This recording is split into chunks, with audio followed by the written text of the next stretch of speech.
Hello everyone and welcome back to my channel कक्षा 10वीं। तो आज मैं एक नए टॉपिक के साथ आया हूँ। तो आज से मैं सबसे अवेटेड टॉपिक को स्टार्ट करने वाला हूँ जो कि है SST।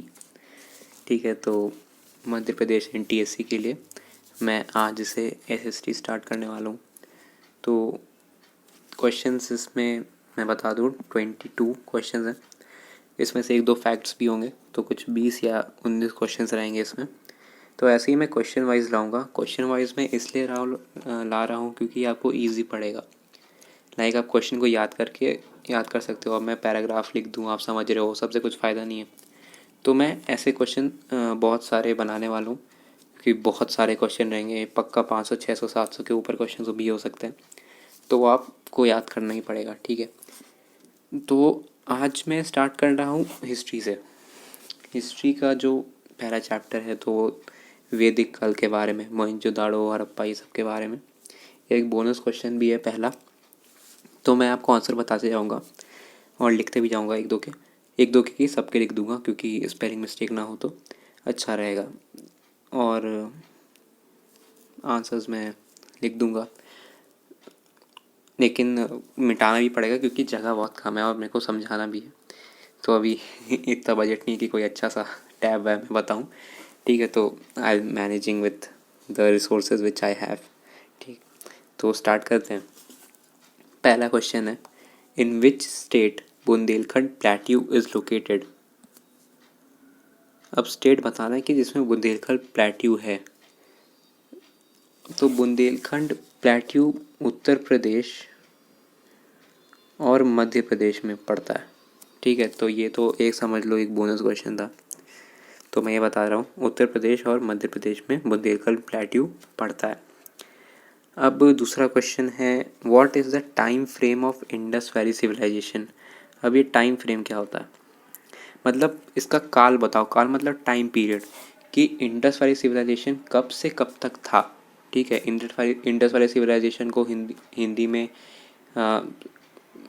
सिंधु सभ्यता कहते हैं। ठीक है, तो सिंधु सभ्यता का हमें समय काल बताना है कि कब से कब तक था।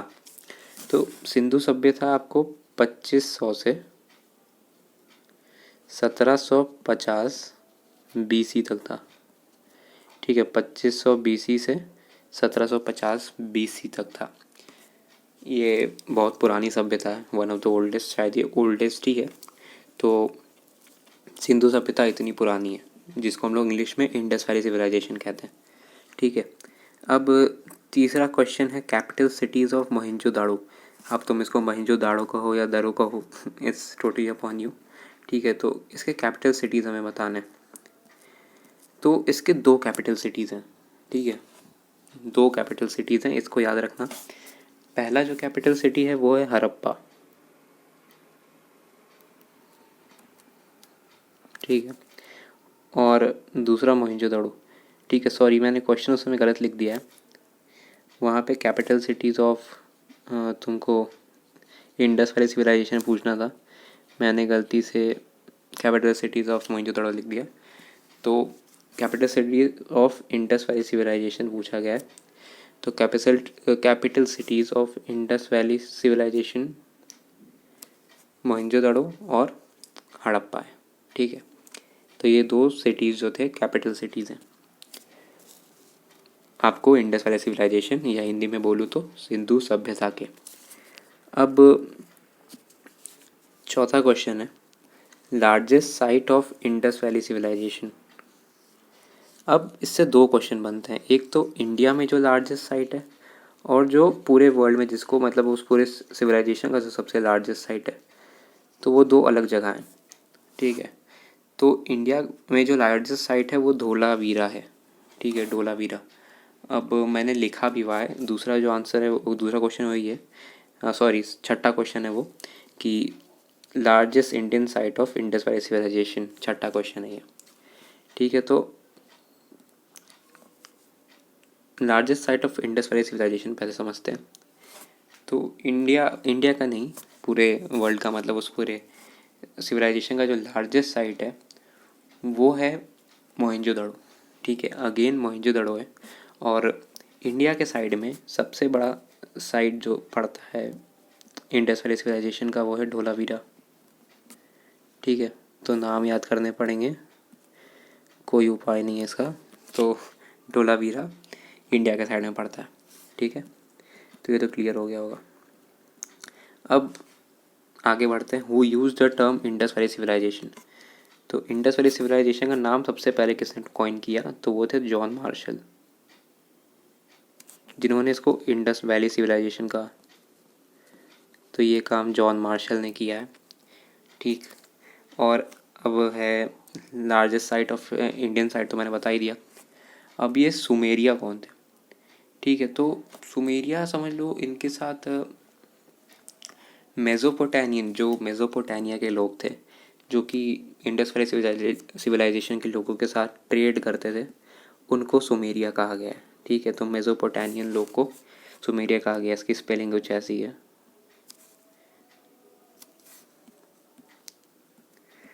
सॉरी, एक मिनट।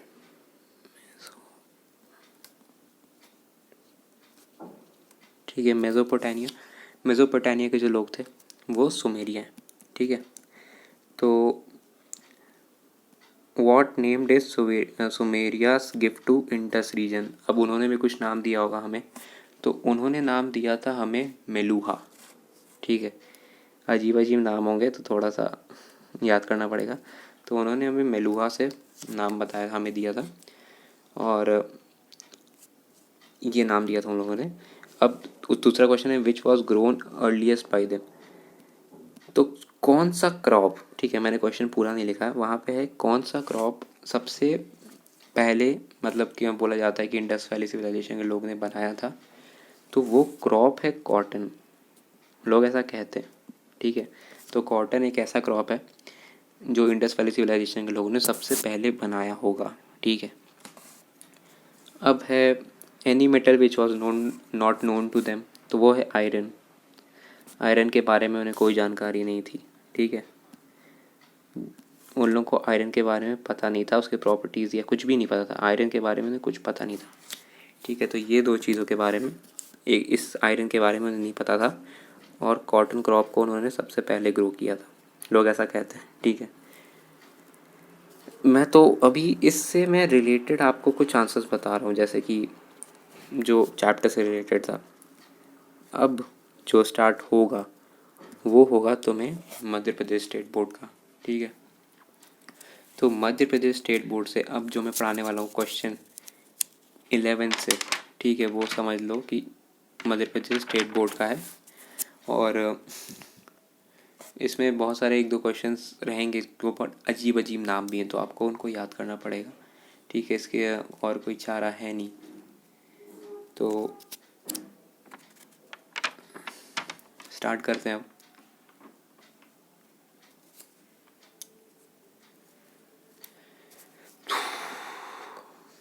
ठीक, तो अभी इसमें एक दो क्वेश्चन ऐसे भी हैं जैसे स्टेट द एंशिएंट पोर्ट, और भी बहुत सारे क्वेश्चन हैं। ठीक है, तो उनके बारे में ज़्यादा कुछ नहीं बताया जाता है, नहीं पूछा जाता है, बट स्टिल बहुत सारे पोर्ट थे, जैसे कालीबंगन और हड़प्पा मोहनजोदड़ो, ये सब पोर्ट ही थे उनके। ठीक है, तो अभी मुझे इस पर्टिकुलर क्वेश्चन का आंसर याद नहीं आ रहा है, तो when I will find it out I will just tell you, मुझे याद दिला देना।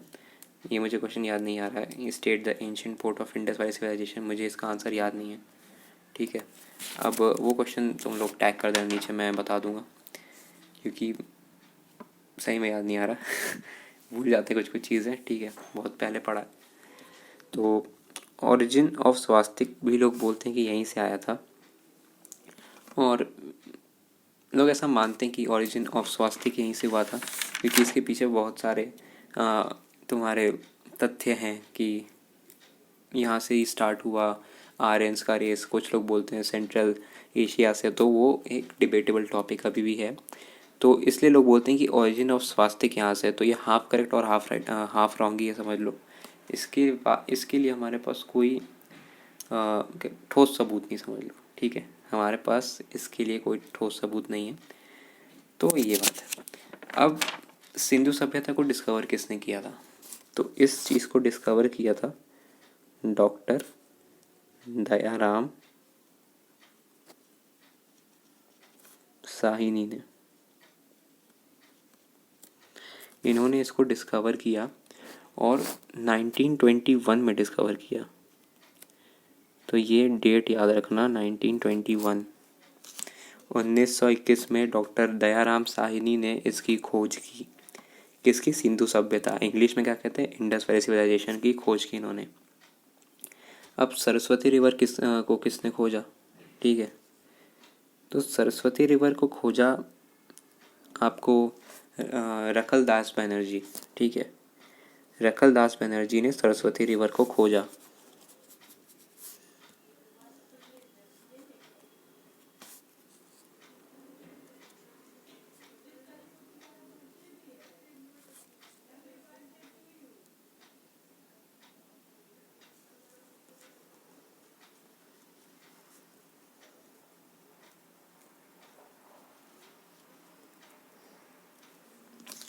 सो रखलदास बनर्जी ने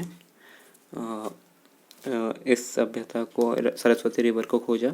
ठीक है, तो प्राइमरी एक्टिविटी, अब 16 क्वेश्चन है। प्राइमरी एक्टिविटी क्या थी सिंधु सभ्यता वालों की? तो एग्रीकल्चर ही थी। ठीक है, तो ये एग्रीकल्चर थी उनकी प्राइमरी एक्टिविटी। तो सिंधु सभ्यता को खोजा आपको दयाराम साहनी ने 1921 में, और रखलदास बनर्जी ने आपको सरस्वती रिवर को खोजा। Sorry, I am really sorry, I apologise, मैंने गलती से आपको गलत चीज़ बता दिया। मोहिंजोदड़ो को रखलदास बनर्जी ने डिस्कवर किया था। Sorry, I am really sorry. ठीक है, मोहिंजोदड़ो को रखलदास बनर्जी ने 1922 में डिस्कवर किया। ठीक, मोहिंजोदड़ो को, ठीक है, मोहिंजोदड़ो को रखलदास बनर्जी ने 1922 में डिस्कवर किया। सिंधु सभ्यता के बाद मोहिंजोदड़ो था, मैंने गलती से, sorry, I just missed up. Saraswati river को जिन्होंने खोज की उनका नाम है विष्णु श्रीधर वाणकर। विष्णु श्रीधर वाकणकर। ठीक है, वाकणकर। अब इसकी स्पेलिंग मैं हिंदी में लिख देता हूँ, आप अच्छे समझ लोगे, तो इसको मेरे को मिटाना पड़ेगा।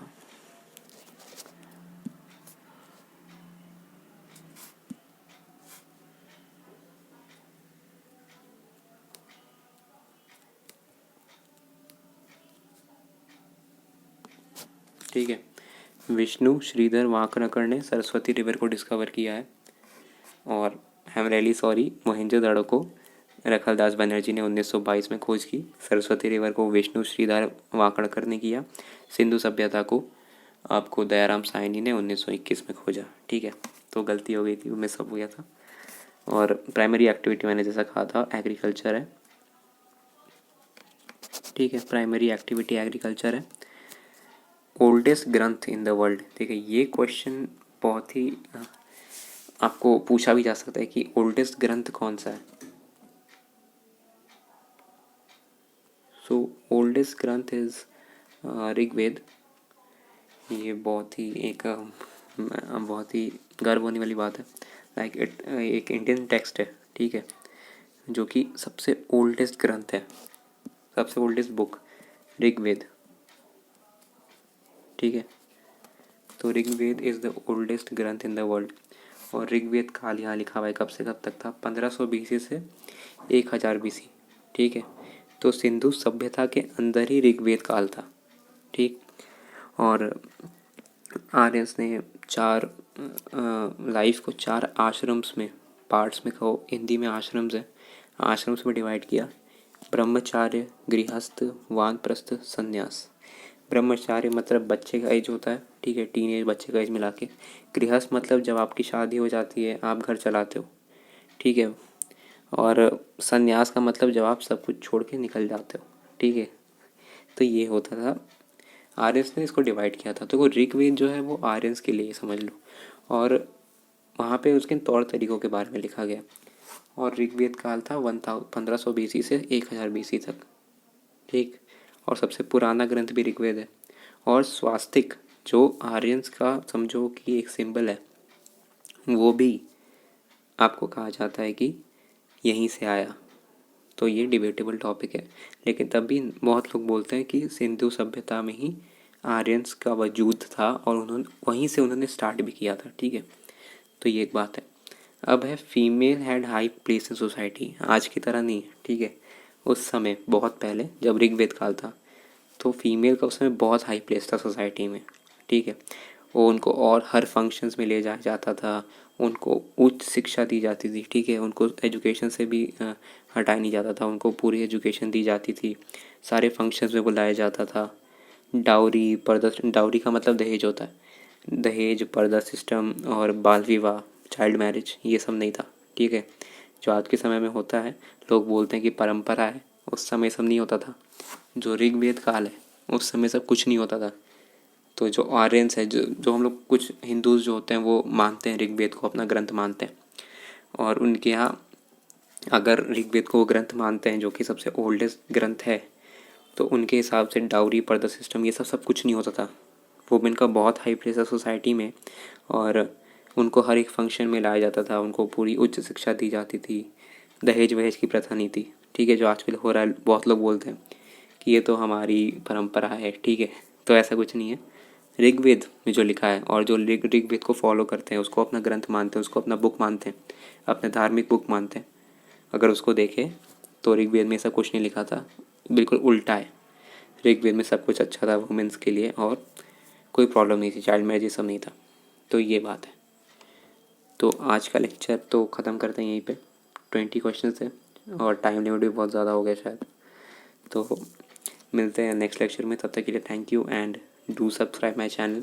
और मैं एक चीज़ और बोलना चाहूँगा कि please help me to reach 1000 subscribers at least, because आपको वीडियो के लाइव सेशंस करने पड़ते हैं जिसमें आपके डाउट क्लियरली अच्छे सॉल्व कर दूं, पर जब तक मेरे 1000 सब्सक्राइबर्स नहीं होते तब तक मैं ये लाइव सेशन नहीं कर सकता। तो सिर्फ अपने फ्रेंड्स को चैनल शेयर करो जो पढ़ने वाले हैं। ठीक है, जो पढ़ने वाले हैं उन्हीं को चैनल शेयर करो और उनको सब्सक्राइब करेंगे मेरे चैनल, ताकि मेरे चैनल की स्ट्रेंथ बढ़े। So thank you for watching my video. Will meet you in the next video with the same topic of SST।